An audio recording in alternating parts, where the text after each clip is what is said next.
Hi, it's 20th September and I'm back from all the Papal events, and I've been asked to send some details to people and haven't really had a chance to write something up, so I just decided to sit in front of the camera and say a few things about what went on. So sorry, I'm a bit tired and worn out, and just putting this together so that you can know what went on. But you know, I saw the providence of God all the way through here, and it started with the preparation. You know, we only met at the PTS in the end of July, and by the way, I'm thankful for Jeremy for organising that, Jeremy Brooks. But we met then, and it was agreed that the PTS would organise the protest along with the support of the other 17 or 18 or so bodies that were there, and that I would work on the witnessing side of that particular event. And then I thought, well, there's more than one event, so in my capacity as Christian Watch, I thought we would I would see if I could organise something at all of the Papal events, you know, witnessing of some sort. And we chatted to a lot of people and prayed about the thing, and decided that really the best form of witness would have just been a simple tract distribution and trying to engage in conversation with people at these different protests. So that's what we did, and we thankful to Richard Bennett of BereanBeacon.org, who allowed us to print two of his tracts, and he sent us a number of his booklets and things. So thank you very much to Richard Bennett for his help and support and in promoting the events, and I know he asked people to pray for us, so thank you, Richard. But all the way through, you know, we had a debate. There was a debate on Revelation TV, which Duncan Boyd did very, very well, and I understand he was also interviewed on Premier Radio and did for an hour and did well, and the Revelation TV debate was an hour and a half, and I was present in that and thought Duncan did extremely well. So, you know, I was well pleased I got involved, and I'm thankful I put the effort in. But with regard to the actual events, on Thursday I packed up here and left for London, and I went to the Westminster Baptist Church, and again, thank you to them for not only letting us use the building, and it was convenient and so on, but they actually had a little bedroom there that they let me sleep in, and on a few of the nights even a few others slept with mattresses and whatnot on the floor. So thanks very much for your usual generosity and hospitality. But we got there, and as part of the tract, before we did it, I sort of thought, well, we need some sort of tract that's just a gospel tract, but I wanted one that sort of would be relevant to Roman Catholics on the day. So if you handed it out and it was a Roman Catholic, it would still have an effect. So I wrote one really aimed at religious people, and that you know, true Christianity is Christ alone. And so I appealed that no priest or pope, etc., or no church, no denomination will do that. You have to rely on Christ alone. So that I could also use that in other situations if we didn't use them all, or whatever the case may be. But I'd left it too late to print, so I did it. My photocopier that I have in the garage, one left over from a hire with Christian Watch, and I ran up and down the stairs. I don't know how many times, because we would only do 100 copies at a time, and then you had to turn the paper over and do the other side. But I ended up with about 8, maybe a bit more, 1,000 tracks. So I had few volunteers come in and help us that night with some track folding, and had some good time together. I think got to bed about 1:30, something like that. Then we woke up on Friday, got up, went to the PTS to pick up tracks. I think I got about 14,000 tracks, something like that, from them. I also collected 2,000 tracks from the Metropolitan Tabernacle at Elephant and Castle, and again, thanks to them, because they donated 2,000 of Richard Bennett's Are You Right With God tracks, the bigger tracks, which is 6 A5 sides. So what we're going to use is a little tract and then if you had a conversation, give them the bigger tract. But at the end of the day, we ended up using most of them in one shape or form. And then we met together in Westminster Baptist for a time of prayer and planning, and we split up into 3 groups and headed off for Westminster. Now, before all this started, I must apologise to you if you were on the Papal protesters list, because I badgered you to register for each of your events, and the reason for that was I thought it was going to be so busy you wouldn't even be able to walk around. So it meant that the tracks had to be in place near to where everybody was beforehand, because you wouldn't have been able to walk around. And because tracks are heavy, especially in the numbers we had, we had to get organised. But the truth of the matter is, the crowds were nowhere near what we expected. You walked around as you would any other day. It was only when you got actually right to Westminster that it got a little bit busy, but still not that busy.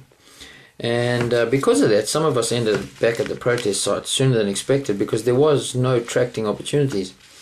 And when I got there, I noticed that the cordon that the police had promised us just wasn't there. I mean, we were just part of the crowd, if you like.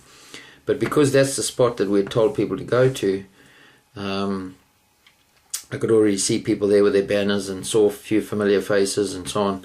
The police had been spoken to, and they just, wasn't going to happen. So we just carried on. Unfortunately, what that did mean was, there were some people there that were there to see the Pope. There were also other groups, like the sex abuse people were there for a little while. And then we had a few undesirables, which if we'd had a cordon, we would have been able to keep them out. But not having a cordon, what happened, that meant was people were passing through the whole time, and it meant we could track by standing still. And there were a few people who came in there from Northern Ireland who were just visiting, didn't even know that something was happening. And honestly, they were fantastic. I mean, I think they handed out more tracks than the rest of us, because all they did was face a different direction and tracked all those that walked through, trying to get from one side to the other, and they gave away a ton of tracks, so all power to them. Also, it meant that there was some it was no different to any witnessing event I think you go to. Most people will be fine and polite, if nothing else. And you'll have a few aggressive people or whatever. I think there was one case of a placard being ripped out of somebody's hands and stomped all over. But apart from that, it was okay,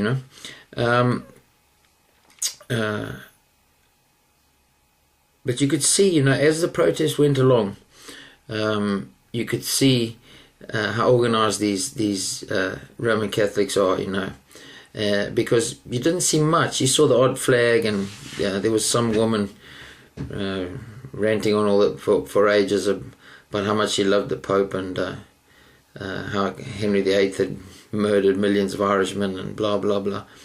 But generally you didn't see much. But just before the Pope arrives, and just as all the screen television starts to turn, suddenly all these big flags and banners come trying to block off all our own placards and that. But it didn't work. And in fact, at one point we had somebody was there, was speaking to his wife, who was watching the television and telling us where to walk to block their tracks and where to go to so that they could be seen. But Jeremy Brooks of the PTS had an interview with the BBC, which we thank the Lord for, and I haven't heard it, but I understand it was a great opportunity, and Jeremy did well in countering Roman teaching, but also to give the proper biblical gospel. So we're pleased about that. And I heard another story. We talk about small providences at the beginning, but there's a gentleman at Westminster Baptist, and he has ME, so good days he's okay, bad days not. Well, this was not a particularly good day, and the poor guy was was very apologetic that he couldn't make it, etc. But whilst he was watching the events on television on the BBC, they were saying when we started to sing hymns that we were there welcoming the Pope. So Dennis got on the phone and phoned them up and said, "Oh no, no. If you look, you'll see that's not supporting the Pope. It's a protest." And of course they realised and had to apologise and come back. And from what I understand, and this will show you the bias at the BBC, very little was shown then of the live events on the ground once they knew it was a protest rather than welcoming the Pope. And then we started singing a few hymns and psalms as the time approached, and there was a few people who did start to preach a few things. So then the Pope came, and a lot of noise and whatnot. But after that we went back to we tidied up, went back to the Westminster Baptist, had a really good time of fellowship, folded some more tracks for me. Got to bed again about 1:30, 2 o'clock that morning. Worked the next day on Saturday, and we went up to Westminster Cathedral, which is not far from Westminster Baptist Church. So I mean, they were a perfect spot, because you had Westminster protest on the one side, Westminster Cathedral and Hyde Park on the other. So the one place, it was just perfect. So thanks again to them. But we got up, had some breakfast, and only about 4 or 5 of us headed out to the cathedral, and we started handing out tracts there. 1 or 2 walked around with placards, although generally we didn't do that. And had a good time. I had a particularly good conversation with a lady that actually worships in the cathedral and lives around there, and she called herself a independent thinking Catholic. So I challenged her on that, and I think she'll go to Westminster Baptist and go and hear what has to be said there. A few people came to preach. A few people, somebody we knew, came to preach. There were also guys I understand were Seventh-day Adventists. Now these guys are a lesson for us. I heard from somebody else. They come from New Zealand, Australia, the Cook Islands, Fiji, all over the world. They fly here for the papal visit. They don't go to one event, they go to them all. They were in Glasgow, Edinburgh, all the events at London, and they were even in Birmingham. Now, I didn't see them in Birmingham because they were a different part, but that night I got called by one of them to say, "Oh, where were you?" So they fly all over the world to come for a papal protest in the UK, and in Glasgow, I understand, Edinburgh they had 25, Glasgow about 25, mostly the same people at Edinburgh. Okay, on the protest day we had more than expected, but when we went to Westminster, it was only 4 or 5 of us. A few others turned up later, a few we seemed to misunderstand each other and went straight to Hyde Park. And for Hyde Park, again, half a dozen plus Tony Beasley probably had 10 or so there, and then a few people who came and had to leave early. So, you look at that, and here are guys, not only more of them than us, in many of the cases, but flying all over the world. Astonishing. So, and this is a Protestant country. Amazing. It is, it's amazing. It's a lesson for us. And we had a good time, but then we had some lunch, and needed to go up to Hyde Park, and that was a little bit disorganised. Bit of a misunderstanding. Jim Hamilton and Stephen Holland phoned, and we seemed to misunderstand each other, and they ended up at Hyde Park instead of Westminster Cathedral to start with, and then said they got no tracks, and so I got somebody together to go out and try and give them some tracks, and he couldn't find them. And then I got a phone call from one of them, or a text, I can't remember, saying, "Oh, we're actually inside preaching," and they actually got inside the park, which generally they weren't letting you in, and preached for quite a while, I believe, before the police threw them out. Also, Tony Beasley was there with a number of people. I also met the guy called Dale. I don't know what his surname is, but he was recently all over the news when he's arrested in Cumbria, and managed to record it by video.